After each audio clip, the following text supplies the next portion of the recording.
سلام تنام كاب سي ام اكسترا شو سبورت بمقدام شانل نام زي كم زحلف اوانات بحدش قررا فليز بلا تحستو دالع نابكم تمتصعلام زيناتكم تصطفوغن كدم مقن كتعنببن سلا زي تقل كم تلمود لايك شير سبسكرايب كتقبرو بمحصان نحنا صريتوتاتكم نقفيتاكم بخفض لبخن قبل دلوات مقانا ناقلصنام نلومي نابكم نمبال ناب زقربنا ديناتات كنحلفكم سناي مكتتال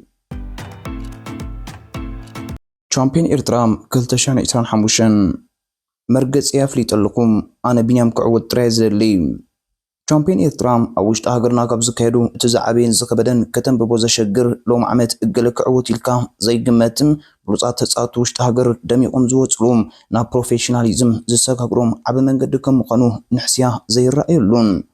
ፕሮፌሽናል ተፃወቲ ቻምፒዮን ሃገሮም ኮይኖም ናብ ክለባቶም ብክብሪ ክምለሱ ዝደሊሉ ዓመት ሙሉእ ኣብ መላእ ዓለም ኣብ ዘካየድሉ ውድድር ክኸብሩን ደሚቆም ክወፅሉን ዝሓልሙሉን ዝፅዕሩሉን ከም ምዃኑ መጠን ቻምፒዮን ኤርትራ እቲ ዘየናሕሲ ፍጹም ሕድገት ዘይገብር ውድድር የስምዮም እሞ ኸ ሎም ዓመት መንኮን ይዕወት ይኸውን ካልእ ሓድሽ ኮኸብ ካብ ማእከል ሃገርና ድዩ ካብ ፕሮፌሽናል ተፃወቲ ኣብ ክለባት ዓለም ዘለዉ ወይስ ቢንያም ግርማይ እቲ ኣብ ዝዓበየ ውድድር ዓለምና ዙር ፈረንሳ ስሙን ስም ሃገሩን ዝኮልዕም ኣፍሪቃዊ እኳ በፂሕዎ ዘይፈልጥ ዓወታትን ታሪክን ዝኮመረ እዩ ክደምቀሉ ዝተፈላለዩ ርእቶታት ክህልወና ምዃኑ ርዱእ ወሲደም ናተይ ድላይ ግን ክገልፅ ምስ ምክንያቱ ኣነ ሎሚ ክዕወት ዝደልዮም ተፃዋታይ ኣብ ቻምፒዮን ኤርትራ 2025 ቢንያም ግርማይ ሃይሉ እዩ እቲ ምንታይ ቢንን ተተዓዊቱ ምስ ዓብ ክብርን ሞራልን ሓላፍነትን እዩ ናብ ዙር ፈረንሳ ከኣቱ ንዓና ከመፍቀርቲ ቅድም ሽክለታ ኣውራ ከም ህዝብን ሃገርን ብሓፈሻ ድማ መጀመርታ ክፍልጥ ዘለዎ ቢኒ ግድን እዩ መድረኻት ክስዕር እዞም ቢኒ ኣብ ብቕዓት የለን ጎዲሉ ትብሉ ሶሪ ቢና ሃሊስ ክልተ ግዜ እኳ ንግሩፖ ሲዕሩ ዝሃደሙ ጥራይ ቀዲሞም ካልኣይ ዝኣተውሉ ኣብ ዝቅረባ እዋን ዝገብሩ ውዳት ክላሲክ ኣይዝከርን ድዩ ስለዚ ቢኒ ኣብ ኮንዲሽን ኣሎ ኣብ ዓወቱን ኣሎ ቢኒ በዛ ባንዴራ ሃገርና ዝወቀበ ዝተሸለመትን ማልያ ጋንትኡ ኣብዚ ንጉስ ውዳት ዓለም ዝኾነ ዙር ፈረንሳ ንብዙሓት ኣርሓታት ዝዓለም ኣላሽ ከብሎም ከም ዓሚ ሎሚ ብፍሉይ ብባንዴራ ወቂቡ ክሪኦ ዘይደሊ ሰብ ይህሉ ዶ ቢንን ሃገርን ብሓደ ክዕወቱ ክዕዘብን ከስተማቕርን ዘይደልቀም ቢኒ ኣብ ቮላታ ምስ ሃገሩ ቢኒ ኣብ ፖዲ ምስ ባንዴርኡ ግድን ክነክስዮም ሎም ዓመት ግድን ምናልባት ገለ ውሕዳት ምስናተይ ዘይተሳምዑ ክትህልው ትኽእሉ ኢኹም ብውልቂ እውን ደገፍቲ ቢኒ ዘይኮንኩም እዚ ግና ጉዳይ ሃገር እዩ ቢኒ ንሃገር እዩ ዝውክል ዘሎ ከም ኤርትራዊ ዜጋ ስለዚ ኣብዚ ክልዓል ዝኽእል ሞገትኩም ካልእ ንእሽተይ ኮኸብ ካብ ውሽጢ ሃገር ክዕወት ዕድል ክረኽቡ ዝብል እዩ ምሳኹም ይሰማማዕ ግና ንንኣሽቱ ናይ 93 ዓመት ስለ ዘሎ እሱ ንዓቶም ዕድል ዝህብ ምዃኑ ምግንዛብ የደሊ ናይ ዓበይቲ ግና ቢኒ ክዕወት ጥራይ ዝደሊ በዚ ዝበልክሞ ምክንያታት ስለ ዝኾነ ሕጂ እንታይ ንግበር ኣብ ዘን ተሪፈን ዘለዋ 5 መዓልታት ናይ ቻምፒዮን ኤርትራ ቡን ሒዝናዶ ሻሂ ብሕጓድዩ ኣብ ሻርዕ ንዋግዕ ካብ ስምዒት ወፂና ይህን ሚህን ንበሃል ኣብዛ ጉዳይና ጉዳይ እስራኤልን ኢራንን ኣሜሪካን ድሓን ክንብሎሶ ኢና ኣብቲ ባሕቲ ሓምለ ገጽና ሽወያ ኣብቲ ወተሃደራት ሓይልን ድዩ ማዓስከራት ይጓዳድላ የቐንሳ ሰላማዊ ህዝብ ጥራይ ኣይተንከፍ ኣብ ዝርእቶ ይተሃቡ ጉዳይ ኮርሶና ንግበር ዜና ዋንጫ ዓለም ክለባት ፊፋ ውፅኢት ምድብ ሓደ ኣብዚ ደምም ግጥም ፖርቶን ኣልኣህልን 4-4 ተፈላለየን ክልቲአን ጋንታታት ካብ ዝውድር ተኣልየን ኣሰልጣን ኣልኣህሊ ዓለ ሃትሪክ ኣመዝጊቡ ኢንተር ሚያሚ ፓልሜራስን 2-2 ተፈላለየን ኢንተር ሚያሚ ብሸቶታት ኣለንድን ሉዊስ ስዋሬዝን 2 ባዶ ትመርሕ እኳ እንተነበረት ፓልሜራስ ግን ንማዕረ ንምዝጋብ ተቃሊሳ ናይ መወዳእታ ደረጃ ፓልሜራስ 5 ነጥቢ ምስ 2 ጎል ንኢንተር ሚያሚ 5 ነጥቢ ምስ 1 ጎል ናብ ኣውሪቃ ምሕላፍ ሓሊፈን ኣለዋ ውፅኢት ምድብ 2 ፓሪስ ሰንት ጀርመን ፒኤስጂ ንሲያትል ሳውንደርስ 2 ባዶ ሰይራታ ብዘገርም ውፅኢት ኣትሌቲኮ ማድሪድ ብቦታፎጎ 1 ባዶ ተሳዒራ ናይ መወዳእታ ደረጃ ፒኤስጂ 6 ነጥቢ ምስ 5 ጎል ንቦታፎጎን 6 ነጥቢ ብ1 ጎል ሓሊፈን ኣለዋ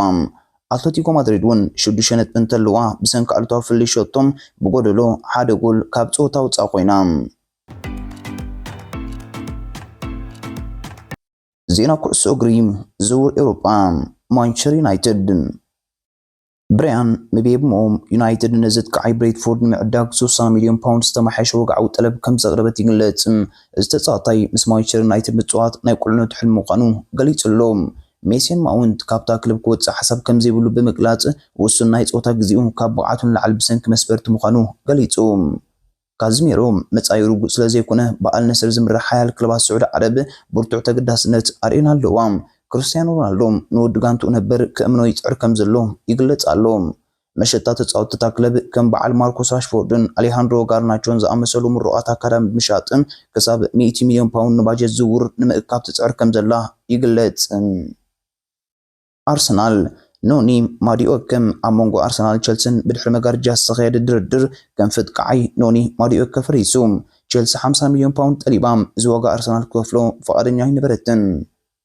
ጆረል ሃቶም አርሰናል ምስ ወከል ተኸላኸላይ ኣያክስ ዘተካሂዳ አርሰናል ካብ መወዳድርታ ክለብ ቸልሲ ቀዲማ ከተፈርሞም ተስፋ ኣለዋ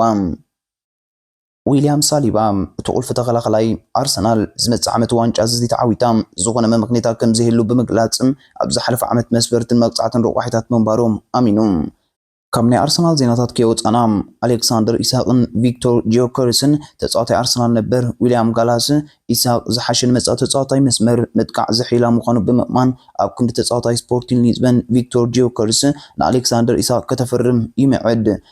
እዚ ከምዚ ኢሉ እንከሎም ጂዮከርስ ቅድመ ልምምድ ስፖርቲን ምጽምባር ከም ዘኣበየ ይግለጽ ማርቲን ዙቢሜንዲ ናብ አርሰናል ምስ ስጋሩ ኣብ መጀመርታ ወር ሐምለ ብውግዕ ግለጽ ትጽቢት ይግበር እዚ ምድንጓይ ምስ ሪያል ሶሲዳድ እቲ ናይ ዝውውር ክፍሊትም ኣብቲ ድሕሪ 30 ሰነ ዝጅምር ናይ ዝመጽእ ባጀት ዓመት ሕሳባታ ከኣቱ ምድልያ ዝተኣሳሰር ምዃኑ ይንገር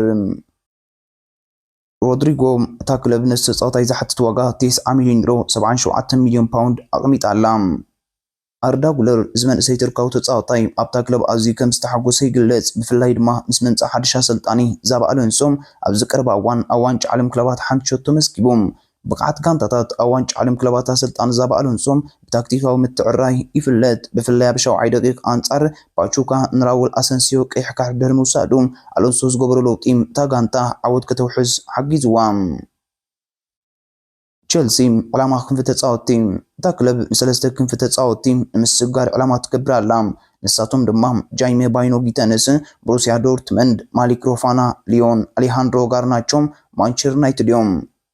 ሪስ ጄምስ ዘሕለቃ ጋንታ ብሕማም ካብ ጾታ ወጻእ ስለ ዘሎም ኣብ ኣሜሪካ ዝገበረቶ ናይ ቅድመ ውድድር ዑደታ ጋንታ ዘጋጥማ ብድሆታት ወሲኩም ስክፍታታት ኣሰልጣኒ ኢንዞ ማሬስካ ኣብ ፊላደልፊያ ብዘሎ ብርቱዕ ሙቐት 67 ዲግሪ ሴንቲግሬድ ከም ዝበጽሕ ስክፍቱ ገሊጹ ሊቨርፑል ኢብራሂማ ኮናቴ ዝፈረንሳዊ ተኸላኸላይ ኣብ ሓድሽ ናይ ውዕል እማመ ብዝቐርበሉ ደሞዝ ሕጉስ ከም ዘይኮነን ክሳብ ሕጂ ንኽነዋሕ ከም ዘይተሰማምዐን ይግለጽ ሪያል ማድሪድን ፒኤስጂን ነዚ ኩነታት ይከታተልኦ ከም ዘለዋ ይግለጽ ናትናኤል ፊሊፕስ ዝተኸላኸላይ ብውግዕና ዌስት ብሮምዊች ኣልቢዮን ብ3 ሚልዮን ፓውንድ ተሸይጡ ሚሎስ ኬርከዝ ሊቨርፑል ነዚ ልዑል ደረጃ ዝረኸበ ተኸላኸላይ በንማኡዝ ከም ዘፈረመቶም ይግለጽ ኣሎ ብስታቲክስ ዝሓለፈ ዓመት ኣብ ፕሪምየር ሊግ ካብ ዝማሓሹ ተኸላኸልቲ ሓደ ዝነበረ እቲ ወግዓዊ ምልክታ ኣብ ቀረባ እዋን ተጽቢት ይግበር ካብ ናይ ሊቨርፑል ዜና ከይወጻና ዳርዊን ኑኔዝ ዝኡራጋዊ ጥቃዓይ ናብ ናፖሊ ንምጽምባር ብውልቃዊ ውዕላት ከም ዝተሰማምዐ ይግለጽ ሕጂ እቲ ዝውውር ክልቲአን ክለባት ኣብቲ ክፍሊት ኣብ ስምምዕ ምብጽሕን እዩ ዝምርኮስ መደብና ክሳዕ መወዳእታ ብምክትታልኩም ደጊምና እንዳመስገንና ኣብ ዝቅጽል ቪድዮና ክሳብ ንራኸብ ከምቲ ልሙድ ላይክ ሼር ሳብስክራይብ ብምግባር ህላውነትኩምን ደገፍኩምን ኣይፈለየና እንዳበልና ሎም ዘዳልናያ ትሕዝቶም ኣብ ዝነዛዝም ሰላም